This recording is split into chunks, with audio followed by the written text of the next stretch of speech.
and welcome to my channel.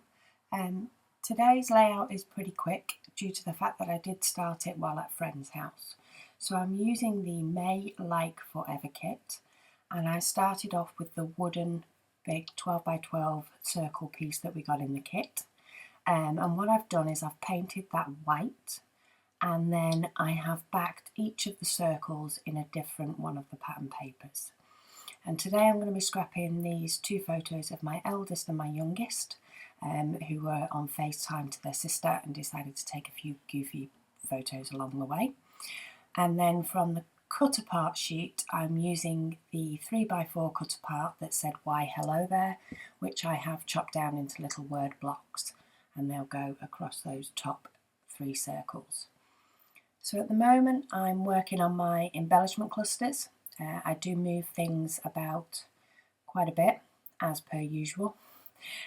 So I have a little circle with "Love This" up in the top corner, and that came from the Elle Studio die cut pack. And then I am messing with a few of the pieces from my add-on from Amy Tangerine. So I've currently got the blue circle, I've got the red flower out, and I also have the little yellow flower, though that will move as I mess about with that cluster.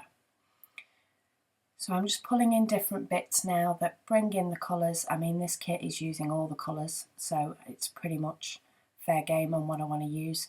But I'm just layering up, so I like the way the clusters look. And I'm concentrating on up in the top right above the pictures, just to fill that gap between the pictures and the title. Then I've got a little cluster in the bottom left, the second circle in, and then I will bring in another cluster up in the top just above the Y. So also in the kit we got these buttons. I haven't used buttons for quite a while, but I do use a few of them on this layout. I do take the pop dots off the back just because I don't like too much dimension on my pages, though this is one of the most dimensional ones that I probably will have in my album at the moment, just with the wood piece. It's quite a sturdy layout. In fact, it's the one that sits on the bottom while the rest of them get housed on the top.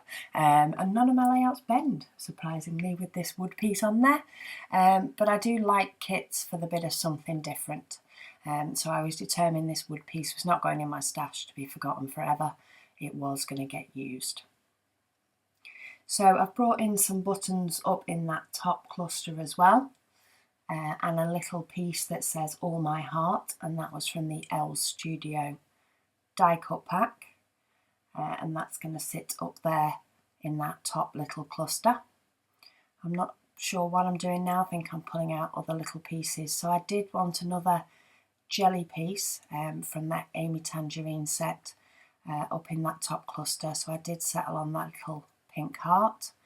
And then I am bringing in some little yellow and blue stars that I got from Studio Calico, I think they were, in some of their discount packs, and that was part of my add the stash, so that I use some of the stuff from my own stash at the same time as using the kit. It helps to stretch my kit, and it also means that I can use my kit and not feel as though I'm neglecting the rest of my stash because I'm using that also. So it works for me. I do it as soon as I get the kit, so that I'm pulling colour things, and then I don't need to root through whenever I need something else, unless of course it's a single enamel dot or a bit of mist or something like that. So I'm just going to mess about and get these in the right place, and then I get everything stuck down, and then I have this thing with buttons. This is due to somebody at a crop quite a while ago who pointed it out. And I'm sorry, but I'm going to point it out to all of you. But buttons don't look right unless they're stitched on. I have had layouts in the past with a lot more buttons than are on this layout, and I did stitch them all because now I know they look right don't look right without thread, if I can get my words out. I now find I have to stitch every single button. Which is probably why I don't have many buttons in my stash, if any. So I'm just stitching them all with some white cross-stitch thread. I do cross-stitch as well on an evening while watching TV, so I have those handy, and I'm just using white to stitch those on. and then on the pink one it's up on a pop dot, so I'm stitching that through before popping it back. And there we go. I did put some black mist on this layout, however I wasn't too keen on it, so I did cover it up on the white with paint, and I don't think it looks as bad as it originally did. Thank you for watching, and I'll speak to you soon.